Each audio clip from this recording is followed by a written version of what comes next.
جی بالکل زه په دې ټایم د تورخم په لویه لار پاک افغان شهرا میچنې چیک پوسټ سره ولاړ یم. دلته کې تاسو به وینو کسو چې دلته په سوونو ګاډي دلته ولاړ دي او دلته یو غټه مسله جوړه شوې ده ځکه چې په دې کې فروټ دي، سبزي ده او ډېر داسې باریک مواد دي چې هغه مطلب خرابېدونکي دي.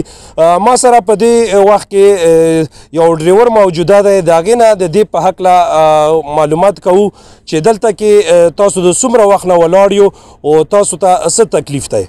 جی وروره. مونږ ته ډېر زیات تکلیف دی، د غولیارو کسټم وجې ډېر زیات تکلیف دی. دغسې واړه ګاډي دي هغه هم ډېر تکلیف جوړ کړی نو داسې خلک تلی شي. دا سبزیان هم دي او فروټ او وغیره وغیره نور شیونه هم ډېر زیات دي نو دا هم خرابېږي او انسانانو ته تکلیف دی.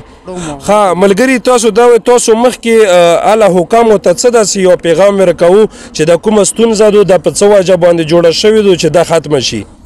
دا بهرحال مونږ ته پته شته هم نه دی خو دا ډېر خلک هغه یی چې دا لاندې کسټم څه مسایل. سره د کسټم یو سینیر ایجنټ مناف ګل هم موجوده دی. کسټم په حواله یو معلومات کړل غواړو.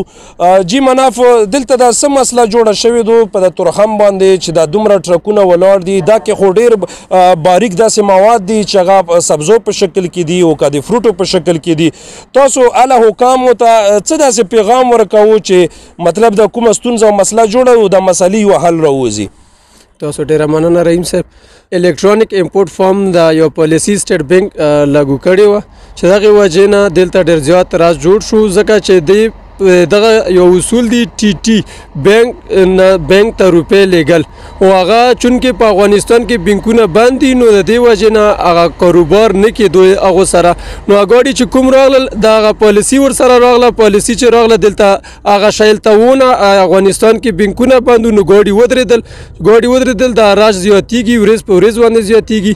نو موږ حکومت ته او اعلی عهدهدارو ته دا ریکویسټ چې دلته ډېر خوراکي مواد دي، ډېر داسې نور هغه دي چې ګاډي وزنداره دي، ګاډو ته ډېر غټ تکلیف دی چې د هغه زوړ سیستم د بیرته بحال کړلی شي. سینیر ایجنټ مناف ګل د کومې خبرې چې دي دا ډېرې ګټورې او ډېرې ښایسته خبرې وکړې چې هغه موږ اعلی حکامو نه ریکویسټ کوو چې دلته کومه د سیستم دی نو دوی وایي چې دا د سټیټ بینک چې کومه پالیسي ده او هغه کې څه مشکل راغلی دی چې د افغانستان کله د حکومت بدل شو په دې وجه باندې په افغانستان کې بینکونه بند شول او د هغې د وجې د EIF چې کوم دی دا یو غټه ستونزه او مسله جوړه شوې ده او د پروګرام په زوړ سیستم کې واچوي چې د کومه ستونزه او مسله ده چې دا ختم کړی شي. جی